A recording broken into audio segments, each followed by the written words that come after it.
तुमची काय रास आहे मला फटाफट कमेंट करा. तुम्ही कुठल्या राशीचे आहात. ज्या राशीची कमेंट जास्ती असेल त्या राशीचा पहिला व्हिडिओ.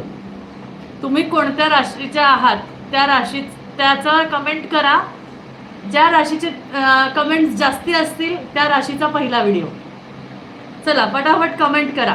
डबल टॅप करा आणि कमेंट करा. चला मकरनी बाजी मारली आहे बरं का. मकर बाजी मारतोय. चला फटाफट जे कोणते कुठल्या राशीचे आहेत त्यांनी टाईप करा फटाफट. मकर आता ह्याच्यावर आहे. पहिला व्हिडिओ त्याचा येईल. मग पहिला व्हिडिओ त्याचा मकर राशीसाठी हा महिना कसा जाईल. पण कुंभ ओके चला तरी मकर पुढेच आहे. चला चला चला अजून कोण आहे ज्यांचं जास्ती असेल त्यांचा व्हिडिओ पहिला. फटाफट डबल टॅप करा, लाईक करा आणि आपली रास कमेंट करा. आपली रास कमेंट करा.